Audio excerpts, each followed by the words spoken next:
Hello students, good morning all of you. आप सभी विद्यार्थियों का आज की कक्षा में स्वागत है। और प्रिय छात्रों, आप कर रहे हैं सूचकांक, जो हमारी 11th की इकोनॉमिक्स का 13वां चैप्टर है। इसे इंडेक्स नंबर कर रहे हैं। पिछले में इंडेक्स नंबर में आपने साधारण इंडेक्स नंबर किए, और आज का जो हमारा टॉपिक है वो भारित सूचकांक या क्लासिकल वेजिज इंडेक्स नंबर भी कहते हैं। Wages index number, wages index number में क्या है, इसकी रचना हम किस प्रकार करते हैं, कैसे बनाते हैं, इसको सबसे पहले जानने के लिए हम जो हमारे पास वस्तुएं दी होती हैं उनका भार दिया होता है। जो पिछले में जैसे कि नाम से आपको पता चलता है भारित, जो साधारण सूचकांक किए थे हम उसमें ये भारित शब्द नहीं था, सिंपल था, तो उसमें ये भार नहीं दिया हुआ था। लेकिन अब हर वस्तु को उसकी नेसेसिटी के हिसाब से, उसकी आवश्यकता के अनुसार उसको भार दिया गया है, उसकी महत्वपूर्णता के अनुसार उसको भार दिया गया, उसके अनुसार हमने निकालना है। तो जिसमें भार दिया हो उसको कैसे निकालते हैं, आज हम इस बात पर चर्चा करेंगे। क्योंकि पिछले में हमारे पास सिर्फ ये और ये टर्म थी। जैसे हमारे पास 2004 है, 2010 है, इनके आंकड़े थे, उसके अनुसार हमने सूचकांक निकालना था। जो बेस ईयर था और आपका करंट ईयर था, उसकी हम तुलना करके निकाल सकते थे। उनको दोनों का मूल्यांपात निकाल करके हमने उनका निकाला था। लेकिन आज हमारी बात है यहाँ वेजिस के कारण, जो वेट जो है वो आपका क्या क्या कितना देना पड़ेगा उसको। इसके लिए हमारा सबसे बड़ा पार्ट सबसे पहले फार्मूला लागू होता है P1 बटे सिग्मा R W बटे सिग्मा W। तो यहाँ सबसे जरूरी ये तो आपका वेट से हो गया, आप जानते हैं। इसको जानना जरूरी है। R क्या, R होता है मूल्यांपात। इन दोनों में मूल्यांपात निकालें, उसको इससे गुणा करें, फिर जोड़ करें, तो आपका आ जाए। हम प्रैक्टिकल के लिए आपको करके दिखाते हैं। एक बार ये आपकी पंक्ति हम ये ऊपर हो गया आपका, ठीक है। अब आपका गेहूं है, सबसे पहली वस्तु आपकी हो गेहूं है। हमारे पास कितनी वस्तु हैं? 5 वस्तु हैं। पहले वस्तु आपकी गेहूं है, उसको भार दिया गया है 40। 2004 में वो 100 रुपए प्रति क्विंटल थी, 2010 में वो 200 रुपए प्रति क्विंटल होगी। तो हमने सबसे पहले तो मूल्यपात निकालना। उसके लिए हम क्या करेंगे, जो हमारा नया है उसको बेस ईयर से हम भाग दे देंगे। जैसे कि हमारे पास आर निकालना, हमने तो आर निकालने के लिए हम क्या करेंगे, 200 बटे में 200 ये वाला लेंगे, हम करंट ईयर लेंगे, बटे में अब बेस ईयर 100 गुणा में 100, फिर 100 से 100 घट गया आपका, इसका आया 200।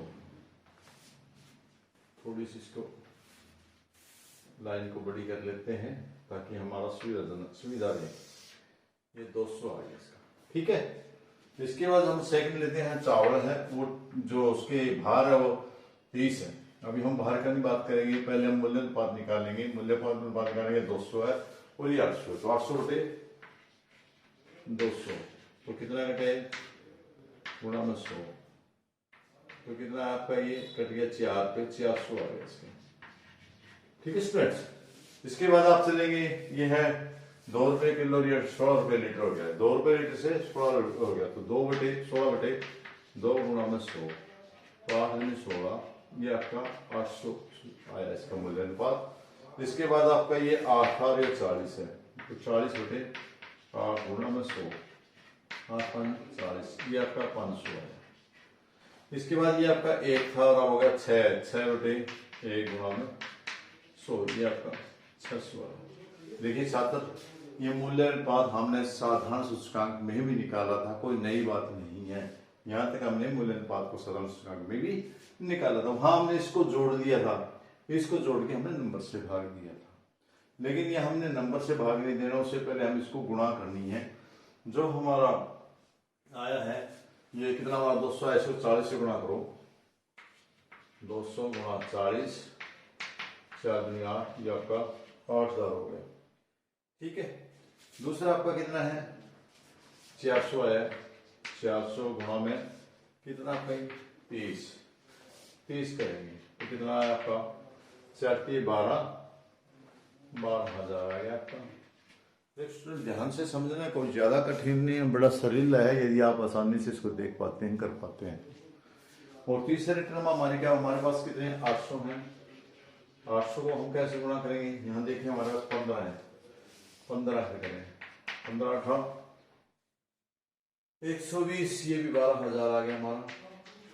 और इसके बाद जो अगला है आपका वो है 10, और इधर हमारा 500, 500 गुणा में 10, ये हमारा 5,000 आ गया। और जो पांचवी आइटम है हमारी वो है मूल्य अनुपात हमारा 600, और भार है उसका 5, 7, 30, 3,000। ये आ गया। ये हमारे पास क्या आएगा, ये हमारे पास है, ये चीज आ जाएगी हमारे पास RW। निकालो कितना आया, इसका सारा का जोड़ कर लो, 0 0 0, 8 2 10 12 12, और 8 20, 2 1 2 2 2 4, ये 40,000 आ जाएगा। अब हमारे पास फार्मूला क्या था, सूत्र क्या है आपके पास? आपके पास फार्मूला है, वो है आपने निकालना है कि सूचकांक निकालें। सूचकांक का फार्मूला था, क्या चीज आपका सूचकांक है। और भारित विधि में सूचकांक क्या होता है? भारित विधि में सूचकांक होता है सिग्मा RW बटे सिग्मा W। तो इसका मतलब ये चाहिएगा हमें, ये निकालो। तो ये कितना आता है आपका, इस चीज को जोड़ो, 5 और 5 10, असलाई 1 5 8 9 10, आपका 100 आ गया। तो हम हमारे पास कितना है, 4,000 है, बटे में 100 है, 4,000 है। ये हमारा 100 बट गया, बच गया 400। तो आपका सूचकांक आया 400। बहुत आसान था, मेरे ख्याल में आपको आसानी से समझ में आ गया होगा स्टूडेंट्स। तो ये आज का आपका सूचकांक का पहला सवाल था। इसके बाद जो दूसरी विधि है वो अलग अलग अपनाई है।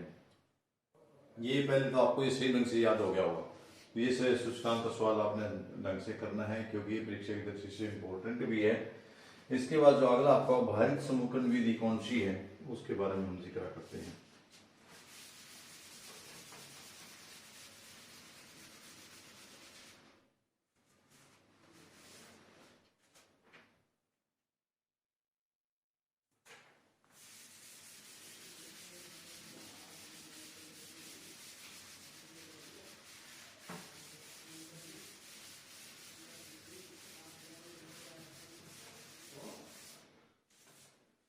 ये थी हमारी भारित सूचकांक की सबसे पहले विधि कौन सी थी हमारी, ये विधि थी जो अब हमने करी, भार औसत मूल्य विधि। भारित औसत, हमने औसत निकाला था सभी का, औसत मूल्य अनुपात विधि। इस विधि से हमने आज सॉल्व किया था, लेकिन स्टूडेंट्स सिर्फ यही विधि इसमें काम नहीं है, इसके साथ साथ दूसरी विधि भी है जिसका नाम है भारित समूहीकरण विधि। भारित समूहीकरण विधि, इसको इंग्लिश में कहते हैं वेजेज एग्रीगेट मेथड।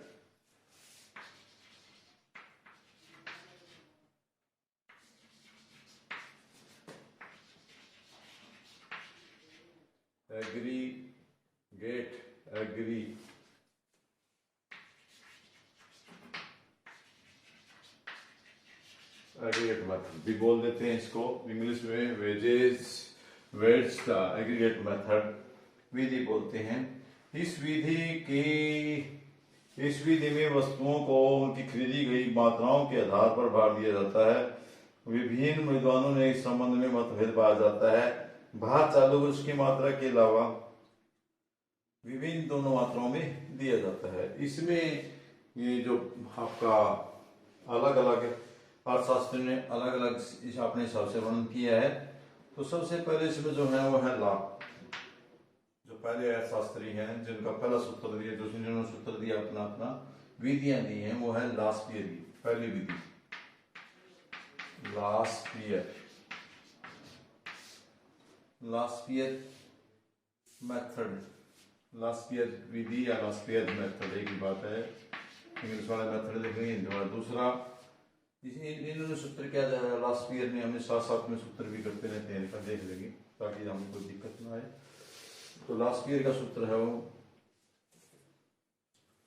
P01 सूचकांक किसके बराबर है, सिग्मा P1 Q0 बटे में सिग्मा P0 Q0 गुणा 100। ये विधि दी, लेकिन लास्पियर की विधि को सही नहीं माना, दूसरी विधि उन्होंने दी। लास्पियर के साथ दूसरी विधि किसने दी, पास्चे ने। पास्चे का क्या सूत्र रहा, पास्चे का सूत्र रहा सिग्मा P1 Q0 बटा में सिग्मा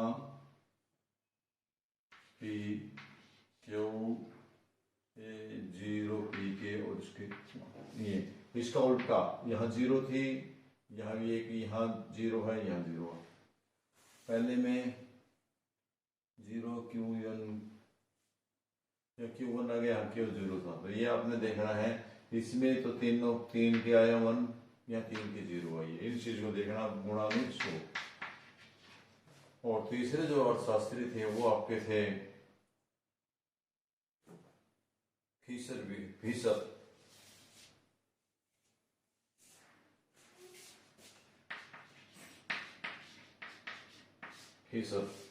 मेथड क्या था, फीसर मेथड में इन्होंने इसको P1 को निकाला, P1 बराबर है वर्ग रूट सिग्मा